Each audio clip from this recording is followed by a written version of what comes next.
Had an email here from Noah. Let's take a look. Okay, so Noah wanted to understand a couple things to help him. He's connecting with people. He's not having issues there. He's working his survey questions to qualify, right? He's able to get a word in edgewise and be able to get through those questions. The issue at hand is that just because someone qualifies from the survey, that is not going to motivate them to apply, and it's not enough to develop rapport with them. So there's two sections of this call, okay? And you're going to get my 2 cents on it. I'm sure Patrick will chime in. One of the other team leaders will chime in as well. But what you have to understand is rapport happens throughout the entirety of the call. And that's where the skill comes in as a salesman, or a salesperson, I should say, excuse me. It has to do with the stuff that has nothing to do with the product information. Just in the way that you handle yourself, your sense of humor, the level of respect you show the client, the level of respect you have for yourself, the swagger, if you will. These are the things that build rapport with the client, right? Are you finding a way to have a little bit of chit-chat in there to get to know the client, to understand who they are, what their sense of humor might be, what their tonality is, what their interests are, what's going on in their life currently, right? If you talk to somebody and you find out they use a baseball term, right? Do they play baseball? If they're in the car and they're driving somewhere, where are they going? Right? Oh, they mentioned the kids. The kids got a game tonight. Awesome. What sport? Who are they playing? What position does their kid play? These are the things that build rapport and a relationship. What's their business model? Where are they going with that business model? What's their goal at the end of the quarter? Halfway point in the year? The fiscal year, year end, whatever it is. You need to understand these things. If you understand these things and you talk to them from these perspectives, you will build rapport with them. They'll feel that they like you, that you get them, they get you. They're going to want to work with you. So if you have a very cold conversation with somebody, what's your name? What's your ownership of the business? How much cash do you have? How much cash do you need? Whatever. Okay, I'm going to send over my application link. You're a robot. Right? Not saying that that's what Noah's doing, just high level and for the whole group, right? You're a robot when you behave that way. So they're not going to remember you. Why should you be memorable, right? You have got to create that opportunity to where they're going to remember you, right? They're going to remember that call. They're going to want to work with you. Now, the other side of this question is motivating them to apply. You've got to tie their needs to their aspirations, right? And to their goals. So if an investor needs funding for this property, it's not just about funding for the property. It's about their goals for the year. It's about one more exit in the year. It's about tackling a new type of property. It's about unlocking a new suite of products. It's about understanding how to assist them wherever they're going. Everybody always wants to level up. Every single person in this program knows that. You're in this program, you're trying to level up to the next step, right? So you've got to think the same way when you're talking to your client. How is your client looking to level up? How can you take them to the next level? Are you speaking to them in this way? Are you leading? Do you have an authoritative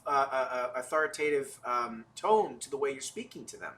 Right? Are you being the leader? These are all the little nuanced things that you need to incorporate into your call. Now, initially, this can sound difficult because you think, I got to remember this and I got to know what to say. It's not. It's just a way of being.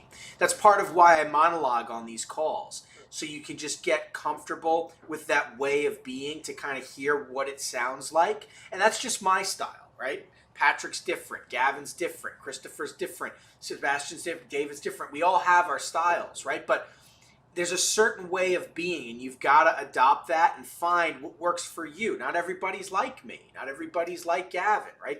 There's variation. You have to find what works for you. But make no mistake about it, you can't just drill those survey questions. You can't just be like question 1, question 2, question 3, okay, fill out my application. It won't work, right? There's got to be a bit of swagger there. So definitely something to think about.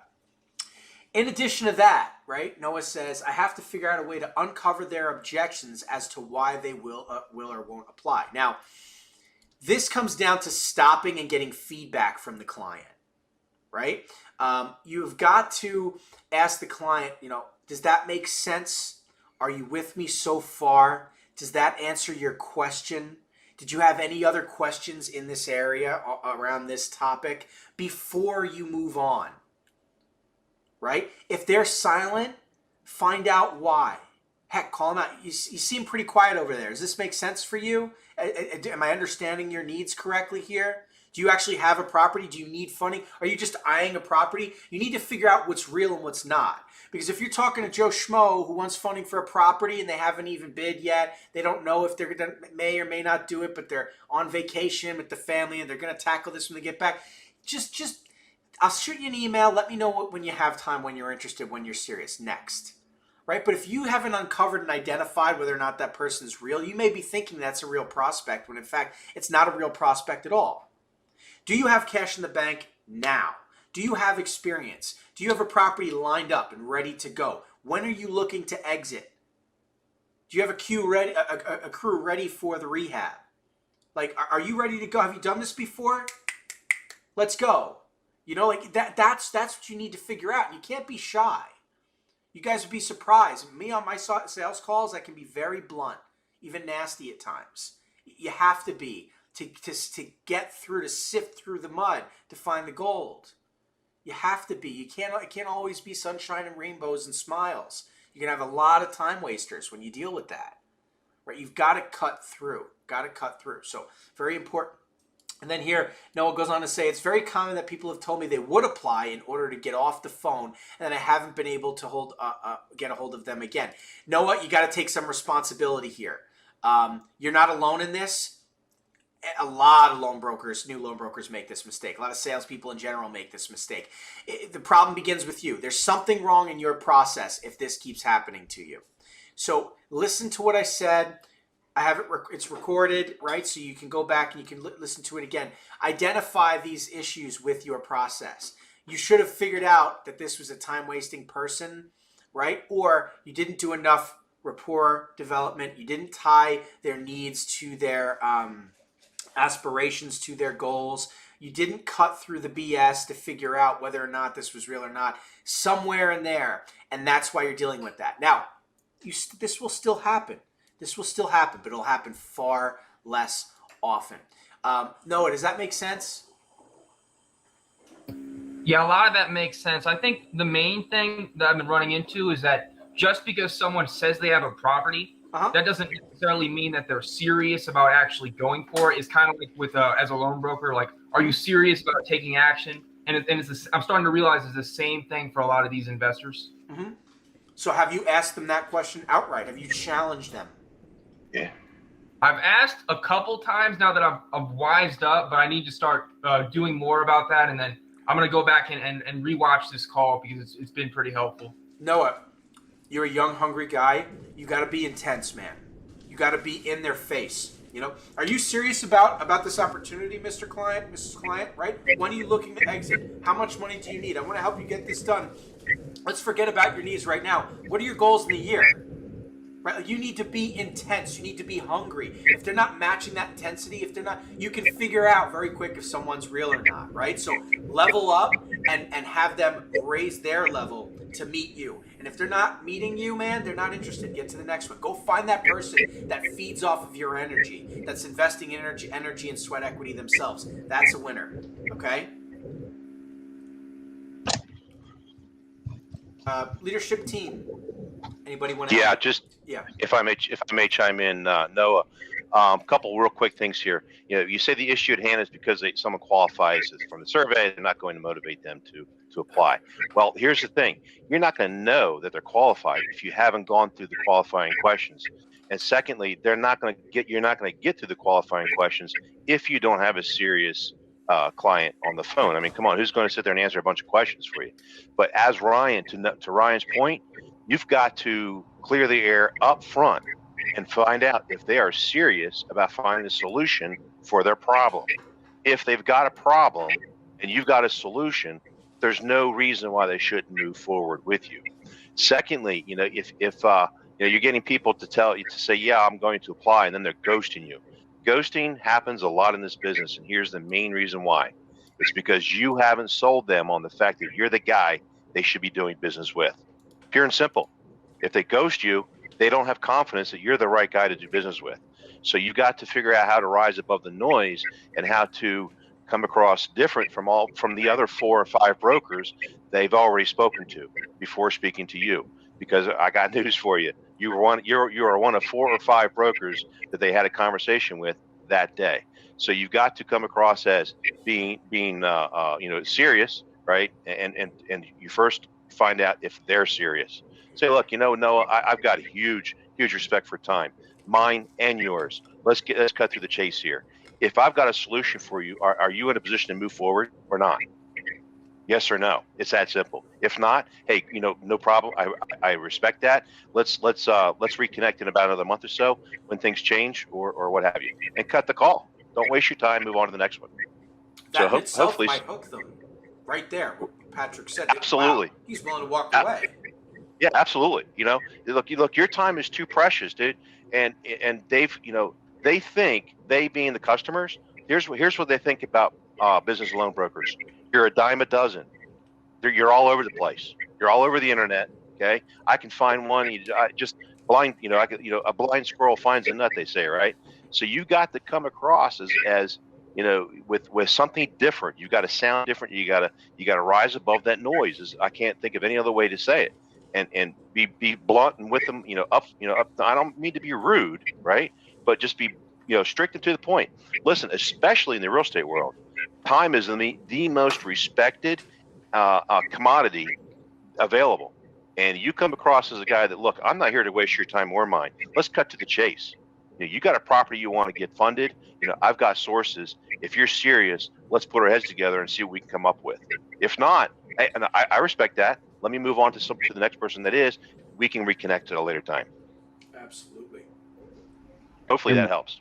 Yeah. And literally, I think the key point of that is understanding that when we're doing our outreach, we're going through different zones. Don't be upset if I got to put someone back into the warming stage if they're not ready. We only have we all have a certain amount of time per day.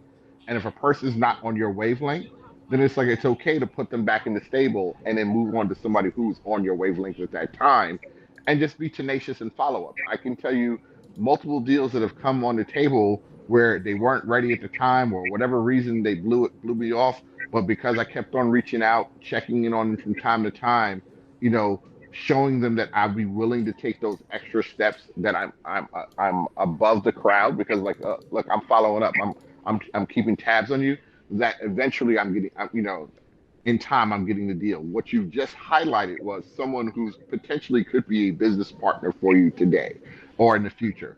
You might not win the deal today, but you could always earn the business tomorrow. So kind of keep that in play. There's going to be today business, and then you're building your book for your future. Absolutely. Hence the client list and trackers, everybody. You've got to be properly organizing your data and then knowing, okay, where's my warm, where's my cold, where's my future business, where's today's business, where's my negotiating, where's my funded, where's my lost, how do I re-attack? You've got to organize yourselves in this way. Otherwise, you're stuck in this hamster wheel of what business am I going to find today? And you just get stuck there and you're going to fail that way. You've got to, to me, my personal opinion, the biggest reason that aspiring brokers fail, even brokers who are seasoned and been in the business fails, because they're very bad at organizing themselves, their data, their clients. It used to be you'd have your Rolodex right on your desk, and you just sift through and keep calling, and you build it over time, and you can dial the phone and get them back, and that was the way of doing things. It's a different day and age. You're dealing with a lot more data. If you don't properly organize yourself, you're doomed to fail. Period. Organize the data. Data grants intelligence. Intelligence gives you money. That's the way it works. You're either going to catch on to that or you're going to fail it. It's just that simple. Patrick, Hell yeah. Go ahead. Hell yeah.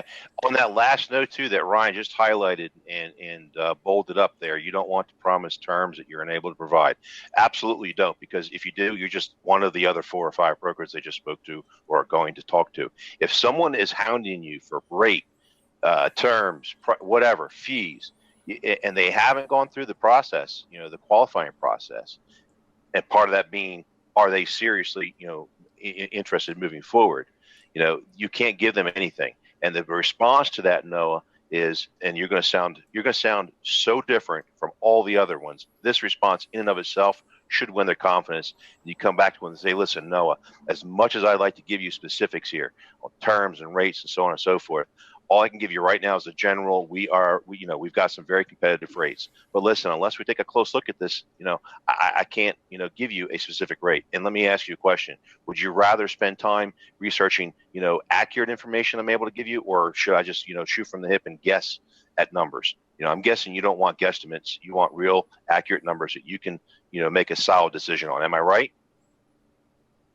Yeah.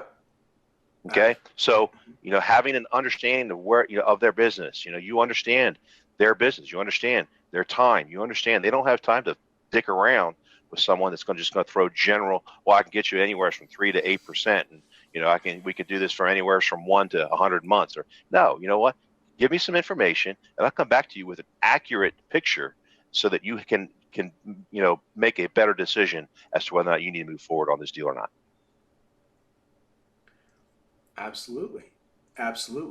So the answer, the short of that is, don't talk about rates. The second someone says a rate, I don't have a rate for you, is exactly the way you should be thinking. And to give you an analogy to kind of help you guys wrap your minds around it, or even for you to formulate an analogy to help the client understand, if you believe you have an illness, you don't go to the doctor and call them up and say, my stomach doesn't hurt, my stomach hurts, what's my diagnosis? I don't know. You got to come in, we got to run some tests, we got to do a checkup, we got to take a look so we can figure out what your solution is. It's the same thing when you talk about offering funding. We don't know what you're going to get. We have to take a look. There's nuance around the property, around you. There's all kinds of things we need to focus on to figure out how this is going to work, if it's even going to work. We don't know. If with all the stars aligned, you could get a great rate, right? If it's a really tough deal, you may get a higher rate. We don't know. It's an unrealistic question to ask me, right? I like that answer personally. That's a very unrealistic. If you're expecting an answer, it's just very unrealistic, right? It's not how this works. And it kind of puts them back on their heels a little bit and helps them realize what their expectations are unrealistic. Too often, deals die because brokers don't allow the client to understand that the way they view things is unrealistic. Brokers actually create monsters, especially in the business funding space. If you educate a client with bad information, that's a monster, because they're going to go talk to the next broker with an incorrect understanding of how things work, with an unrealistic expectation of what's available to them. And that's going to lead them down a negative pathway to where they're not going to ever be able to help themselves, or they're going to get stuck in a rut of that same situation over and over again, because they just have completely unrealistic expectations as to how this stuff works. And so any broker who's going to try and bust through that wall and get them funded is going to have to contend with that nightmare and find a way to bring that person down to a level to where they can hit the reset button and understand how this stuff works. Maybe, I used to like turning people like that, and more often than not, you'll find that, especially in the cash advance space. If you can turn a person like that, you can educate them as to how the industry works, how things actually get put together in the first place, whether it be the payment schedule, qualification, road to better terms, whatever it is. You're actually building rapport with the client because they're viewing you as an expert. You're helping them understand how things work. So by the end of that call, they want to work with you because you've finally provided clarity to them. And they want to work with the person that provides clarity, as opposed to the other guy who's just fast talking and all over the place and they don't really understand what's going on. That's what makes people skeptical, right? That's what makes them nasty, because they're afraid of the unknown, right? So it's important that you make sure that your client has the correct expectations of what's available to them, how the process works. And this is why we tell you guys to stay away from the customer service mode. If you get stuck in your please and thank you mode, and oh, whatever you need, no, you have a question, oh, you're upset, okay, poor baby, let me get you the end, and you get all mad, and you're creating a monster. You don't even realize it.